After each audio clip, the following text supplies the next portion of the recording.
जय मां विंध्यवासिनी, हर हर महादेव। आप सभी का स्वागत है हमारे यूट्यूब परिवार में। घर का बंधन किस प्रकार से करें, अति तीव्रतम विधान जिससे घर का रक्षण पूरे तरीके से हो, किसी साधक के माध्यम से करवाते हैं तो वो साधक उनके लिए विशेष करके है। और अगर आप स्वयं भी करना चाहते हैं तो मंत्र को कैसे सिद्ध करना है उस विधि को जान करके आज जो विधान बता रहे हैं वो भैरव जी से संबंधित विधान है। और जिसके विषय में इसमें जिस मंत्र का प्रयोग होने वाला है उसके विषय में उसको सिद्ध करने की जो विधि है पहले बताया जा चुका है।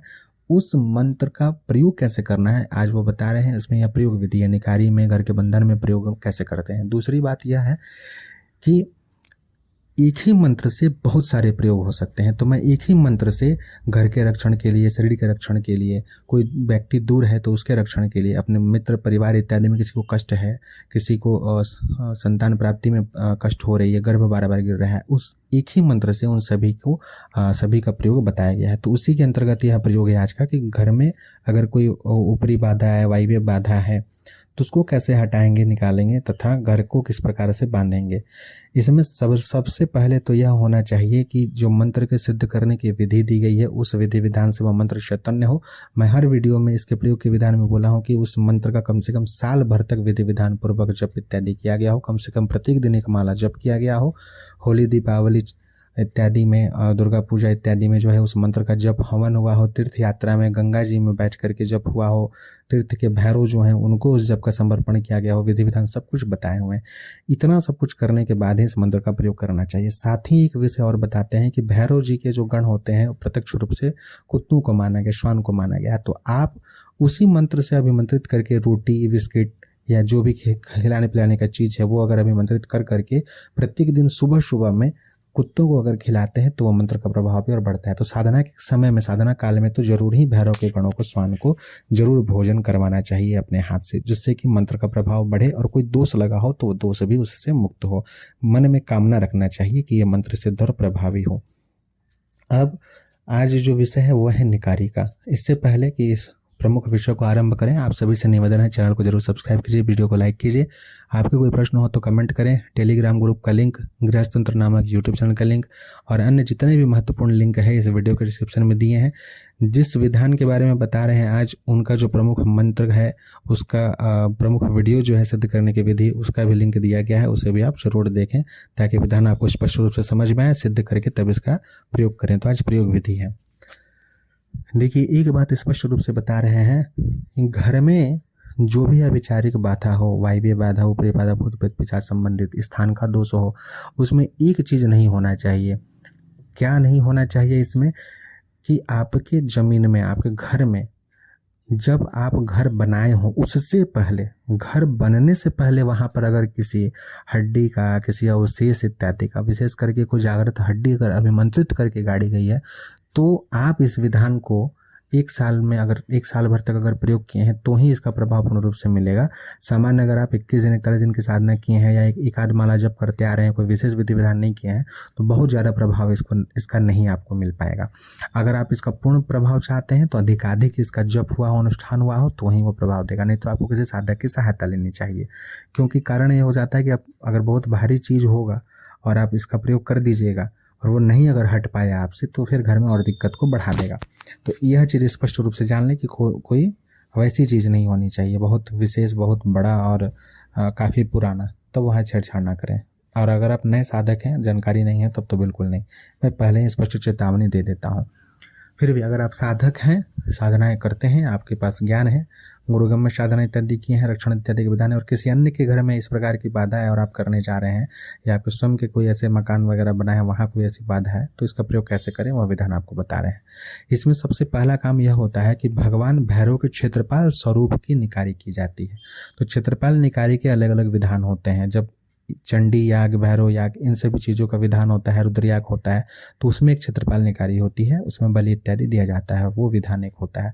दूसरा है कि अभी हम सामान्य निकारी कर रहे हैं, तो इसको करने के लिए सबसे पहले घर को पूरी तरीके से साफ सफाई कर लीजिए, जिसके घर में भी निकारी करवाना है। उसके बाद उनके किचन में, रसोई घर में भैरव जी से संबंधित भोग को बनाया जाता है, जिसमें कि उड़द के बड़े या पकौड़े बनाए जाते हैं। ठीक है। अब उड़द का बड़ा जब बना लेंगे उसके पश्चात जो है एक बड़ा सा कम से कम मान के चलिए कि 250 ग्राम आटा का एक बड़ा सा दीपक बनाएंगे और एक मिट्टी का बड़ा ढक्कन लेंगे जिसमें कि उस आटे का जो दीपक बना रहेगा, चौमुख दीपक, उसको रखेंगे। दीपक को रख करके उसी में कम से कम लाल सिंदूर से टिक करके उसमें टीका लगाएंगे और उसके बाद उसी में जो है दही बड़ा जो आप है वो पूरा का पूरा बड़ा को सजाएंगे, दही को डालेंगे, उसके ऊपर आप तिलक लगाएंगे और उसी में आप जो है फिर सरसों का तेल भरेंगे, उसी में आप कपूर ज़्यादा सा डालेंगे, पूरा कपूर सब भरेंगे। एक तरीके से यह खप्पर संबंधित खप्पर के समानांतर इसको माना जाता है, सात्विक शुद्ध खप्पर के समान। और उसके पश्चात जो है उसमें चारों ओर जो है लाल रंग का कलावा डालेंगे चारों मुख में और तब जो है घर के ठीक मध्य भाग में आएंगे, इसको स्थापित करेंगे काले उड़द के ढेर के ऊपर में उस पूरे दीपक को स्थापित करेंगे। और उसके बाद एक मुट्ठी जो है काला उड़द अपने हाथ में लेंगे, साथ ही थोड़ा सा लौंग और कपूर भी हाथ में लेंगे और फिर वहीं बैठ करके जो मंत्र आप सिद्ध किए हैं भैरव जी का, जो कि विधि विधान बताया गया है जो विधान से कम वर्ष भर का, उससे उस मंत्र को जाप करते हुए हाथ में उस उड़द को लेकर के 108 बार यानी कम से कम एक माला आप जप करेंगे। जप करने के पश्चात उस उड़द को लेकर के घर के प्रत्येक कोने में, प्रत्येक कमरे में जाएंगे और हर कोने से स्पर्श करवाएंगे। अपने मुट्ठी को जो है स्पर्श करवाना है, स्पर्श करवा करके अंत में सब तरफ से घूम करके ला करके और जो दीपक आप रखे रहेंगे उस दीपक में उसको डाल देना है। पहला काम तो यह हो गया। उसके पश्चात उस दीपक को प्रज्वलित कर देंगे, किसी भी मुख को पहले प्रज्वलित कर सकते हैं। दीपक को प्रज्वलित करने के पश्चात अब जो है भैरव जी के नाम से यह बोलते हुए कि इस घर में जो कुछ भी वायव्य बाधा ऊपरी बाधा हो उसे है भैरव जी आप लेकर के अपने स्थान पे चले जाइए। क्षेत्रपाल स्वरूप में मैं आपका आवाहन करता हूँ, इन सभी चीज़ों को लेके आप जाइए, बलि स्वरूप में सभी को ग्रहण कीजिए। अब यहाँ पे जो आपको पाठ करना है वो क्षेत्रपाल भैरव का पाठ है। कम से कम एक बार पाठ तो जरूर करना चाहिए। कौन सा पाठ है? जो यम यम यम अक्षरूपम, यह जो पाठ है इसका एक बार आपको करना चाहिए यहाँ पे जो साधक है। और उसके पश्चात वह निकाली, जलता हुआ दीपक ही घर से निकाला जाता है। घर से निकालेंगे और निकाल करके जिस नगर में आप रहते हैं या फिर जिस आप जगह पे रहते हैं वहाँ का जो सीमा हो उस सीमा के पास किसी निर्जन अगर क्षेत्र हो तो अति उत्तम है, या किसी वृक्ष के नीचे, यानी जहाँ सीमा खत्म होता है उसके आसपास में जो है उसे रखेंगे। और वहाँ से वापस जब आएंगे प्रणाम करेंगे क्षेत्रपाल के नाम से और वापस आएंगे तो पीछे मुड़ के नहीं देखेंगे, हाथ पैर धो के अंदर जाएंगे। पहला काम तो ये हो गया, ये निकारी का सामान्य प्रयोग हो गया। दूसरा चीज़ है निकारी करने के पश्चात दूसरा कार्य आपको यह करना है, घर को कीलना। घर का कीलन करने के लिए आप चाहें तो पहले से जो है लोहे की कील को अभिमंत्रित कर लें। हर कील पे कम से कम पहले तो कील को गौमूत्र में डुबाना चाहिए, फिर गंगा जल में डुबाना चाहिए, उसके पश्चात चंदन के पानी में डुबाना चाहिए, तब निकाल करके उससे वो शोधित होती है। दूध से धोना चाहिए, कच्चे दूध से, और तब जा करके उसके ऊपर में हर मंत्र से कम 5 बार या 11 बार फूंकना चाहिए। जो मंत्र आपने सिद्ध किया है हर कील पे 5 या 11 बार आपको फूंकना चाहिए। इससे वो अभिमंत्रित हो जाएगी। अभिमंत्रित जब हो जाए तब जो है उस कील को लेकर के उस घर में प्रयोग किया जाता है जिस घर को कीलना हो। तो घर के प्रत्येक कमरे में सबसे पहले आप उड़द जो है, काला उड़द जो है उसे भी अभिमंत्रित कर लीजिए। इस मंत्र से 108 बार पढ़ के पहले से ही अभिमंत्रित करके रखिए। सबसे पहले पूरे घर में उड़द को छिड़किए, जो कमरा सबसे अंदर हो वहाँ से छिड़कना आरंभ कीजिए और छिड़कते समय में पूरी तरीके से अपने आवेश से मंत्र को पढ़ते हुए छिड़कना है कि भैरव जी चोट कर रहे हो इस घर में, जो भी वायव्य शक्ति उसको हटाने के लिए। अंत में जो है प्रमुख द्वार की ओर छिड़केंगे, घर से बाहर भी छिड़केंगे। फिर जो कीलन शुरू करेंगे, घर के अंदर कमरे के प्रत्येक कोने से कीलना शुरू करेंगे। चौखट पे भी एक कील लगाएंगे, ऊपर या नीचे कहीं भी आप लगा सकते हैं। और इस तरीके से अंत में जो है मुख्य द्वार और मुख्य द्वार से बाहर 3 जगह कील को लगाएंगे तो घर कील गया।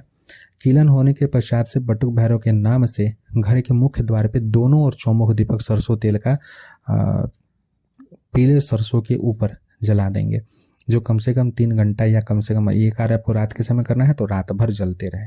तो इस तरीके से वह घर जो है कीलित हो जाता है। यह होने के पश्चात उसी मंत्र से आपको उस घर में गाय के गोबर के कंडे के ऊपर में गोरख सावरी मंत्र से, नवनाथों के मंत्र से और फिर यह भैरव जी के मंत्र से गूगल और घी की आहुति जो 108 बार देना चाहिए। और फिर उस पर जो धूनी का जो सामग्री आता है जिसको कि धूना कहा जाता है, 8 विशेष प्रकार के होते हैं, जो भी वहाँ प्राप्त हो जाए उसको कूट करके देखिए। इसमें लोबान की धुनी नहीं करना है, इस बात का ध्यान रखें। लोबान का धुनी कभी भी नहीं करें। तो आप उस धुनी का जो है कूट करके उस पाउडर से जो है पूरा धुना करके घर में सुगंध को फैलाएं, उसी धुनी के ऊपर में, उसी हवन सामग्री के ऊपर में जहाँ आप हवन किए हैं पूरे घर में धुआं कर दें। साथ में आप अपमार्ग का लकड़ी और सरसों का भी प्रयोग कर सकते हैं इस हवन में। जब हवन करना हो तो गाय गोबर के कंडे के सुलगाएं, उसके ऊपर में अपमार्ग की लकड़ी कम से कम 250 ग्राम रख दिए और फिर गूगल, पीला सरसों और धुनी, इन तीनों चीज़ों को मिला करके थोड़ा सा घी में मिला करके 108 बार आहुति दिए और फिर जो है ऊपर से और सरसों और धुना डाल करके धुआं करें पूरा घर में, उसको दिखा करके छोड़ दें। ठीक है, इस तरीके से धुना होते रहे। इससे घर पूर्ण रूप से सुरक्षित हो जाएगा। भैरव की कृपा से वहाँ भैरव जी के गण जो है स्थापित हो जाएंगे, उनके द्वारा वह घर रक्षण को प्राप्त हो जाएगा और जितने भी ऊपरी शक्ति होगी, इस प्रकार की नकारात्मक शक्ति होगी, वह दूर हो जाएगी। तो आशा करते हैं इस विधि विधान से आप सभी को लाभ प्राप्त होगा। एक बात का विशेष ध्यान रखें कि जब कभी भी आप मंत्र का प्रयोग इत्यादि करते हैं, भैरव जी के मंदिर में भोग देना चाहिए। साथ ही उनके नाम से एक दीपक कम से कम जरूर जलाना चाहिए, जिनके माध्यम से आपको यह विधान और मंत्र इत्यादि प्राप्त हुआ है। इससे कि ऋण दोष नहीं लगेगा और जो आप प्रयोग करेंगे उससे आपको पूर्ण सफलता प्राप्त होगी। साथ ही भैरव जी के जो गण है, श्वान प्रत्यक्ष गण जिनको कहा जाता है, यानी कुत्ते, उनको भी यथाशक्ति बिस्किट या रोटी, मीठा, नमकीन खिलाना चाहिए ताकि उनकी कृपा और कुछ अगर दोष लगा हो तो उस दोष का भी शमन हो सके। तो आशा करते हैं इस विधान से आप सभी को लाभ प्राप्त होगा। जय मां विंध्यवासिनी। हर हर महादेव।